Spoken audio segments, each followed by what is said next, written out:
ras terkuat di bumi ini kan adalah ibu-ibu dan emak-emak tadi ya. Ibu-ibu ini mau beloknya ke kanan, ya harusnya ngesennya ke kanan gitu, bukan ke kiri. Sesederhana apapun yang kita lakukan, kita juga harus melihat resikonya yang pastinya akan ditanggung oleh dirinya sendiri dan orang lain gitu. Dampak yang paling fatal adalah bisa menghilangkan nyawa orang lain loh, dan yang terakhir bisa menghilangkan nyawanya sendiri. Perlu diingat bahwasannya sederhana kegiatannya tapi tidak sederhana akibatnya atau resikonya. Halo teman-teman, kembali lagi dengan kami Paham Perempuan. Paham Perempuan kali ini ingin melakukan ngaji bris bersama kembali. Jadi mari ngaji bris bersama.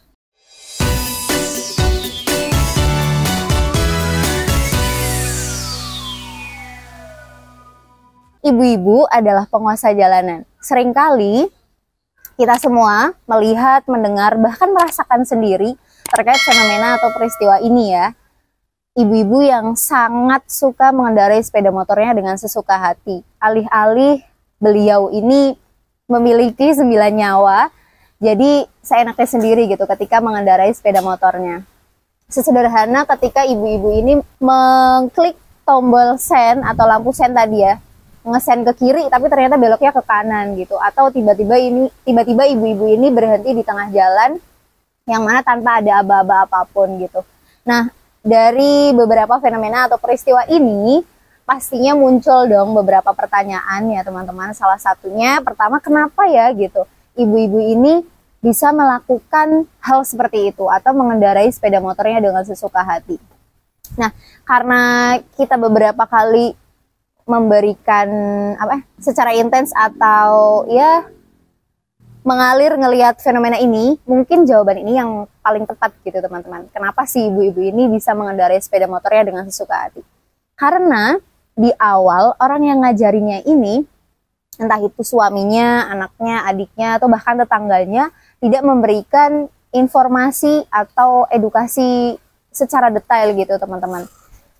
Seminimalnya adalah tombol-tombol yang ada di motor itu gitu. Kayak klakson, lampu sen, lampu jarak jauh, jarak dekat, sampai dengan spion. Itu tidak diberikan tuh kejelasannya seperti itu. Yang penting orang yang ngajarinya ini, ibu-ibu ini bisa nyalain sepeda motornya. Habis itu gas rem aja gitu. Dan banyak ya peristiwa-peristiwa selain sen tadi gitu. Banyak ibu-ibu ini ketika melewati polisi tidur, beliau nih nggak ngerem dulu gitu, atau ya udah main terabas aja gitu. Hal-hal ini pastinya memiliki dampak dan resiko yang sangat besar ya teman-teman. Nah, yang kalau kita tahu apa sih kira-kira dampak atau resiko yang paling fatal ketika adanya peristiwa ini? Yang pertama pastinya bikin kita dongkol, marah, dan sangat tidak enak hati ya teman-teman ketika kita memposisikan sebagai pengendara lain selain dari ibu-ibu itu. Lalu dampak yang paling fatal adalah bisa menghilangkan nyawa orang lain loh, dan yang terakhir bisa menghilangkan nyawanya sendiri. Jadi silahkan untuk lebih diperhatikan atau lebih aware lagi bahwasannya peristiwa atau fenomena ini memang sederhana gitu kalau kita lihat, karena ya mungkin barangkali sudah dinormalisasi oleh masyarakat kita semua, tapi perlu diingat bahwasannya sederhana kegiatannya tapi tidak sederhana akibatnya atau resikonya. Lalu pertanyaan yang lain juga muncul, kira-kira siapa ya gitu orang yang paling bertanggung jawab atas peristiwa ini? Saya kira orang yang paling bertanggung jawab dengan adanya peristiwa ini adalah orang yang ngajarin di awal tadi teman-teman. Misalkan suaminya gitu ya, atau anaknya gitu. Kenapa kok dibilangnya orang yang ngajarin di awal ya? Karena beliau yang memberikan penjelasan pertama bagaimana caranya mengendarai sepeda motor itu gitu. Misal nyalain motor, ngegas rem gitu. Nah, seharusnya kan diberikan ya informasi atau edukasi tadi, nggak cuma ngasih tahu ini lampu sen aja gitu, tapi gimana caranya orang yang ngajarin di awal ini ngasih tahu nih kalau ngesen itu seperti ini. Kalau memang ibu-ibu ini mau beloknya ke kanan, ya harusnya ngesennya ke kanan gitu, bukan ke kiri. Ataupun tadi fenomena yang melintasi polisi tidur itu juga harus dibarengi dengan ngerem atau dengan pelan-pelan kayak gitu. Lalu pertanyaan-pertanyaan lain juga muncul. Kira-kira seberapa berat sih gitu beban yang ditanggung oleh orang yang ngajarin di awal ini Saya kira bebannya sangat berat ya teman-teman, karena nggak cuma ngasih tahu ibu-ibu ini bisa naik motor dan ngehidupin motor aja gitu, tapi juga bagaimana ibu-ibu ini bisa melakukan atau mengendarai sepeda motornya dengan baik dan melakukan fungsi dari tombol-tombol yang ada di motor itu gitu. Jadi kan tidak merugikan orang lain atau pengendara lain ya. Dan mungkin banyak orang yang tidak tahu juga seberapa penting memberikan informasi terkait membaca rambu-rambu lalu lintas. Palingan yang paling sederhana adalah orang yang ngajarin di awal itu ngasih tahu aja gitu, kalau lampu merah ya berhenti, kalau hijau ya dia berangkat gitu. Ya rambu-rambu lalu lintas kan banyak ya teman-teman, nggak cuman lampu merah aja gitu.